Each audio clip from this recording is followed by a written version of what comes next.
दोस्तों मैं अगर आपसे पूछूं कि आप व्हे प्रोटीन क्यों यूज़ करते हो तो आप में से ज़्यादातर लोग आंसर देंगे कि क्योंकि व्हे प्रोटीन एक फास्ट डाइजेस्टिंग प्रोटीन है तो हम इसे आफ्टर वर्कआउट कंज्यूम करते हैं ताकि हमारा मसल अच्छे से ग्रो हो। इसमें आपका गलती नहीं है क्योंकि आपका फेवरेट जो सप्लीमेंट कंपनी है या फिर आपका फेवरेट जो इन्फ्लुएंसर है वो भी ये कहता है और ये कह के अपना प्रोडक्ट मार्केट करता है।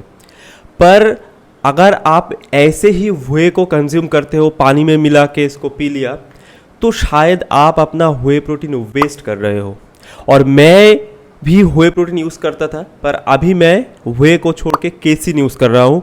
ये मैं क्यों कर रहा हूँ मैं आपको बताऊँगा, और आपको अगर व्हे प्रोटीन यूज़ करना ही है तो कैसे करना है वो भी मैं आपको इस वीडियो में बताऊँगा। तो वीडियो को एंड तक ज़रूर देखना क्योंकि ये एक बहुत ही इंपॉर्टेंट इन्फॉर्मेशन है जो आपका पैसा भी बचाएगा और आपका अच्छे से मसल ग्रो करने पर भी हेल्प करेगा। अगर हम व्हे प्रोटीन की बात करें तो ये हम सबको पता है कि व्हे प्रोटीन एक फास्ट डाइजेस्टिंग प्रोटीन है, बहुत ही जल्दी ये हमारे बॉडी के अंदर एब्जॉर्ब हो जाता है, ठीक है।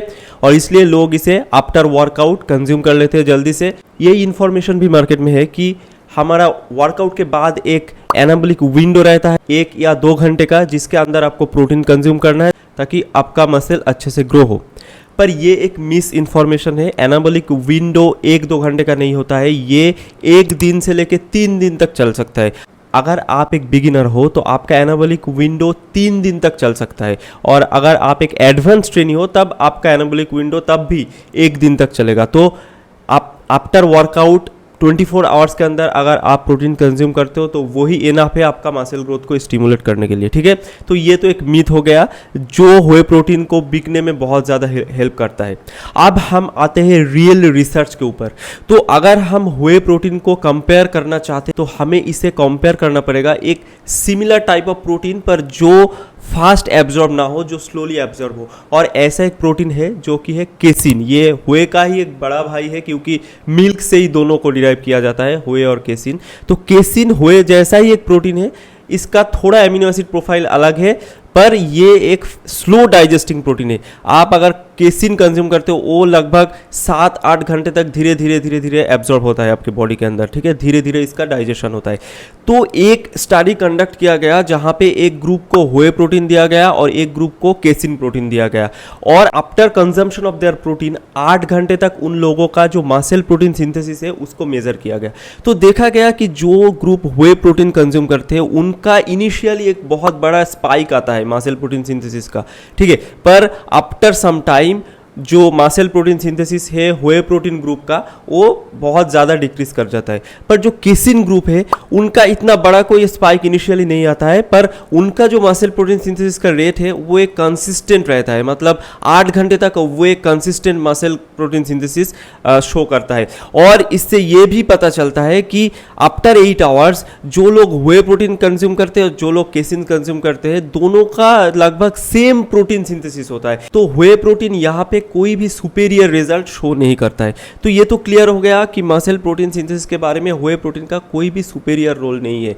जो भी ये स्टडी ये कहता है कि व्हे प्रोटीन सुपेरियर रिजल्ट देता है मसल प्रोटीन सिंथेसिस के लिए, आप देखना वो सब स्टडी क्या करते हैं 8 घंटे तक मसल प्रोटीन सिंथेसिस मेजर नहीं करता, वो 6 घंटे या 5 घंटे तक मेजर करता है। तो इनिशियली हम तो देख चुके हैं कि स्पाइक ज़्यादा आते हैं, तो इसलिए लोग समझते हैं कि व्हे प्रोटीन से मसल सिंथेसिस ज़्यादा होता है। पर अगर आप लॉन्ग टर्म देखें तो कोई डिफरेंस नहीं है। अब आते हैं दूसरे पॉइंट के ऊपर। तो एक तो हो गया मसल प्रोटीन सिंथेसिस। अगर अब हम मसल प्रोटीन ब्रेकडाउन की बात करें तो केसिन प्रोटीन ग्रुप में देखा गया है कि वो जो केसिन प्रोटीन है वो मसल प्रोटीन ब्रेकडाउन को प्रिवेंट करता है। मतलब जो लोग केसिन कंज्यूम करते हैं उन लोगों का मसल प्रोटीन ब्रेकडाउन उतना ज़्यादा नहीं होता है, और जो होल बॉडी जो प्रोटीन बैलेंस है वो देखा गया है कि केसिन ग्रुप में ज़्यादा है। मतलब आप समझ सकते हैं कि जो लोग केसिन पी रहे हैं उनका मसल ब्रेकडाउन कम हो रहा है और मसल सिंथेसिस सेम हो रहा है, तो इसलिए उनका ओवरऑल जो मसल बैलेंस है, नेट प्रोटीन बैलेंस जो है वो ज़्यादा होगा, ठीक है। तो हम समझ सकते हैं कि व्हे प्रोटीन कोई भी सुपेरियर नहीं है केसिन प्रोटीन से, और दोनों का मसल प्रोटीन सिंथेसिस में सेम कंट्रीब्यूशन है। पर muscle protein breakdown whey protein prevent नहीं कर सकता, पर केसिन प्रोटीन इसको प्रिवेंट कर सकता है। तो इसलिए ओवरऑल आपका प्रोटीन जो नेट प्रोटीन बैलेंस है वो केसिन कंज्यूम करने से ज़्यादा होगा। ठीक है, अब हम आते हैं कि अगर आप व्हे प्रोटीन कंज्यूम करना चाहते हैं तो उसको आप कैसे कंज्यूम कर सकते हैं। तो देखिए, अगर आप व्हे प्रोटीन को आइसोलेशन में कंज्यूम करते हैं, मतलब पानी में उसको घोल के पी जाते हैं, तब क्या होगा, वो बहुत जल्दी डाइजेशन हो जाएगा। ठीक है, और इससे क्या होगा, आपके बॉडी के अंदर बहुत ज़्यादा एमिनो एसिड आ जाएगा। पर आपको समझना पड़ेगा एक कंसेप्ट जिसको कहते हैं मसल फुलनेस। तो जब भी हमारे बॉडी के अंदर एमिनो एसिड मिलता है तो वो क्या करते हैं, जो हमारा मसल है वो उस एमिनो एसिड के अपने अंदर खींचता है। ठीक है, अपने अंदर एब्जॉर्ब करता है। पर पहले तो बहुत ज़्यादा एमिनो एसिड मसल के अंदर जाएगा, पर धीरे धीरे वो रेट स्लो होता जाएगा और एक टाइम आएगा जब सैचुरेशन पॉइंट अचीव होगा और कोई भी एमिनो एसिड अब मसल के अंदर नहीं जा सकता। इसे हम कहते हैं मसल फुलनेस। अब क्योंकि व्हे प्रोटीन बहुत जल्दी डाइजेस्ट हो जाता है तो मसल फुलनेस भी व्हे प्रोटीन के मामले में जल्दी अचीव हो जाता है। तो सपोज आप 24 ग्राम्स व्हे प्रोटीन कंज्यूम करते हो, तो इसमें क्या होगा, सपोज 15 ग्राम जो प्रोटीन है उसके अंदर से जो एमिनो एसिड निकला वो आपके मसल के अंदर जाएगा और उसके बाद आपका सैचुरेशन पॉइंट अचीव हो जाएगा, मसल फुलनेस आ जाएगा। तो बाकी जो 10 ग्राम व्हे प्रोटीन है या फिर 10 ग्राम का जो एमिनो एसिड है वो वेस्ट जाएगा। वो क्या होगा, उसका ऑक्सीडेशन होगा और वो फ्यूल की तरह यूज होगा। ठीक है, जो ल्यूसिन होता है, व्हे प्रोटीन के अंदर बहुत सारा ल्यूसिन मिलता है, वो ज्यादातर क्या होता है, ऑक्सीडाइज होता है। तो आपका मसल प्रोटीन सिंथेसिस करने में उसका कोई रोल नहीं रहता। ठीक है, पर अगर आप केसिन कंज्यूम करते हो तो वो लगभग 7 से 8 घंटे तक धीरे धीरे उसका डाइजेशन होगा, धीरे धीरे एमिनो एसिड निकलेगा।